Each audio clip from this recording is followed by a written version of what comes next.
बिस्मिल्लाहिर्रहमानिर्रहीम। Dear student, अस्सलाम वालेकुम। स्टूडेंट, हमने लास्ट जो है वो थोरोबट अकाउंटिंग में कंस्ट्रेंट या बोटलनेक को देखा था कि किस तरह उसको होते ये कंस्ट्रेंट जो भी है उसको किस तरह से हमने एफिशिएंटली यूज करते हुए मैक्सिमम उससे प्रॉफिट लेना है, क्योंकि कंस्ट्रेंट एक ऐसी चीज होती है जो आपकी प्रोडक्शन को या थ्रूपुट को लिमिट कर देगी। तो इसलिए हमने ये देखा था कि हर दूसरी चीज को हमने सबऑर्डिनेट कर देना है उसके।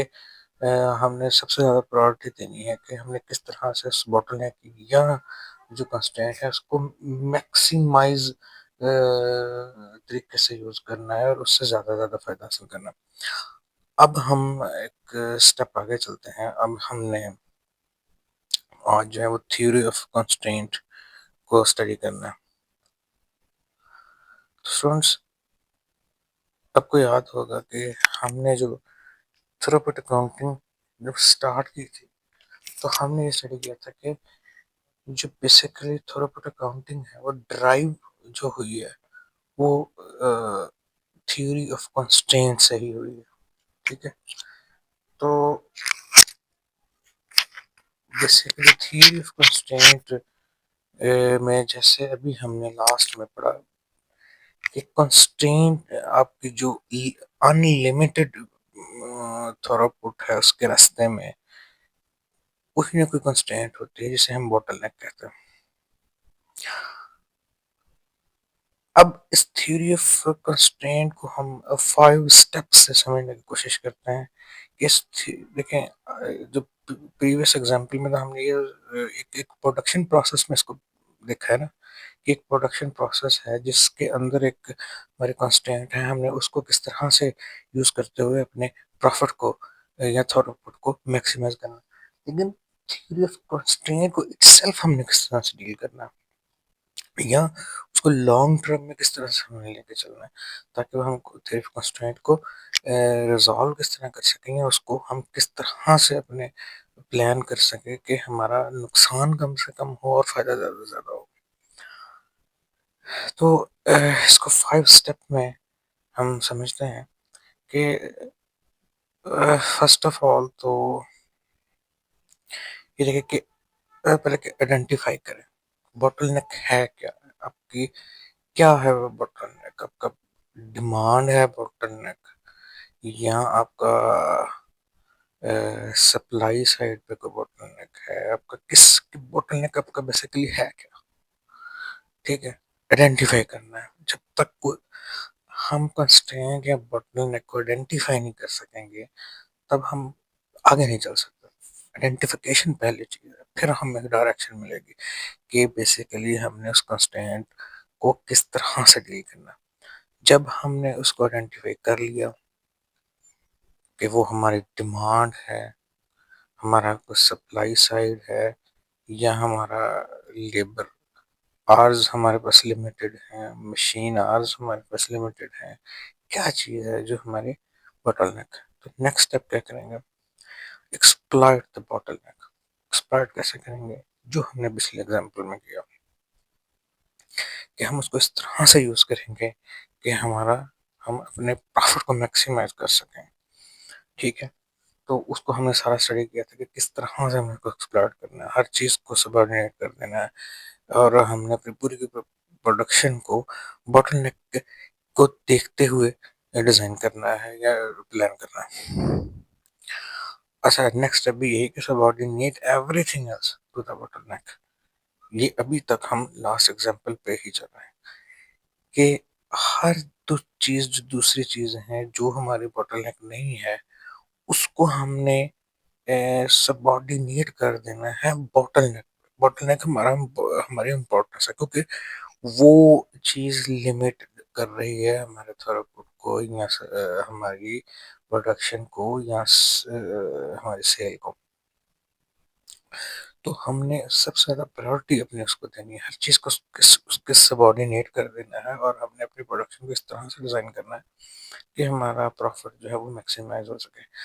अब फोर्थ चीज थोड़ी सी हमने एक स्टेप आगे जाना है, लॉन्ग टर्म में या आप ये समझे कि मीडियम टर्म में जब हम चलेंगे तो हम कोशिश करेंगे कि हम इस इस जो बॉटल नेक है, इस बॉटल नेक को ख़त्म कर सकें या एटलीस्ट उसका जो इम्पैक्ट है उसको कम कर सकें। हम अपने बॉटल नेक को एड्रेस करने की कोशिश करेंगे। अगर डिमांड साइड है तो डेफिनेटली हम नई मार्केट ढूंढेंगे, ठीक है।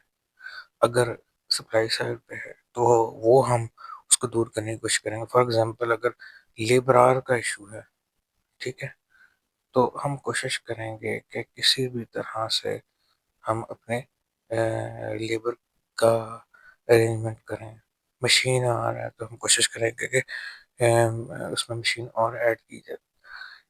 यानी जो भी हमारा बोटलनेक है तो हम कोशिश करेंगे उसको ख़त्म करें और हम ताकि इस इशू को परमानेंटली रिजॉल्व करें।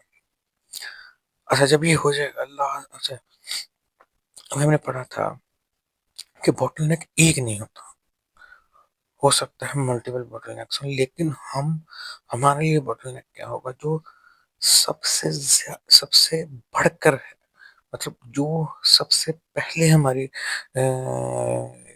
जो प्रोडक्शन है उसको लिमिट कर देता है, ठीक है, वो हमारा बोटलनेक होगा। तो जब हम एक बोटलनेक को टच कर लेंगे तो फिर नेक्स्ट हम देखेंगे कि अब उससे बाद हमारा कौन सा बोटलनेक है। फॉर एग्जांपल हमारा जो सबसे हाईएस्ट जो बोटलनेक था, जो सबसे बड़ी कंस्ट्रेंट थी, वो मशीन आवर्स की थी, ठीक है।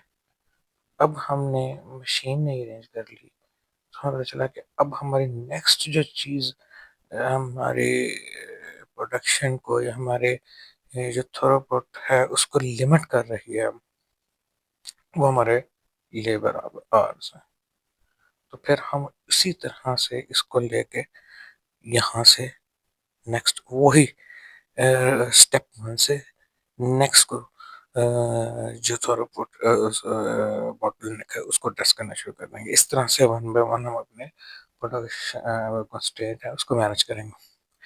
तो उम्मीद है कि आपको समझ आ गया होगा कि ये पूरे का पूरा देखें, ये एक ऑनगोइंग प्रोसेस है। जब एक को हल करेंगे तो उसके बाद नेक्स्ट आ जाएगा, फिर नेक्स्ट और फिर नेक्स्ट।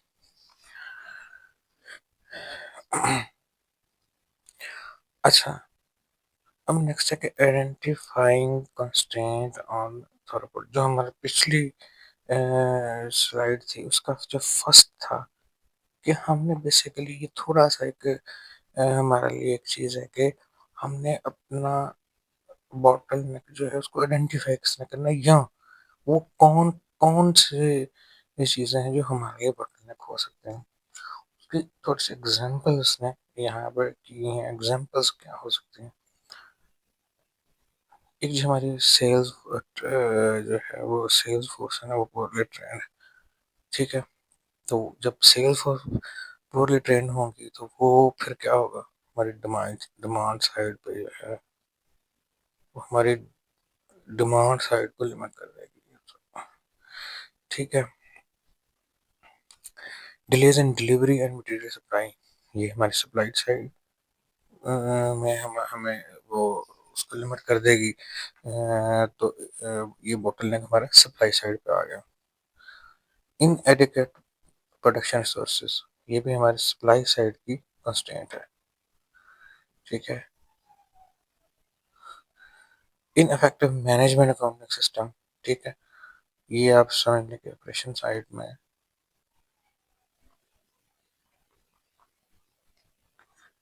कि हमारा जो अकाउंटिंग सिस्टम है वो इफेक्टिव नहीं है, जिस वजह से ये एक हमारे लिए कंस्ट्रेंट है जो लिमिट कर रहा है हमारी थ्रूपुट को।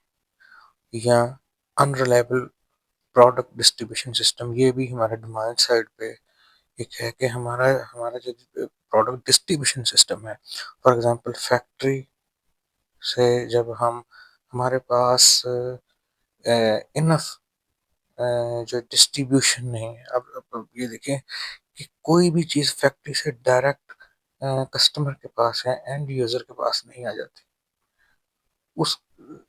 उसके लिए दरमियान में फैक्ट्री से निकल के वो डिस्ट्रीब्यूटर के पास आती है।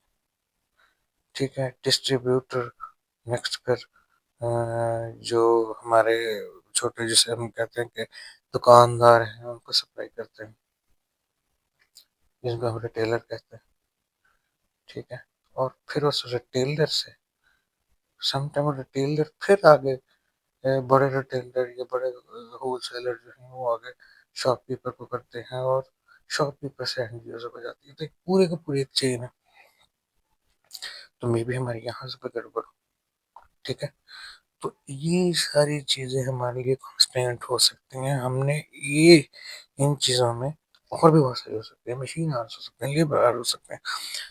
तो इन चीजों में हमने सबसे पहले ये एक एग्जांपल है कि जो हमारी कंस्ट्रेंट हो सकती हैं, जिनको हम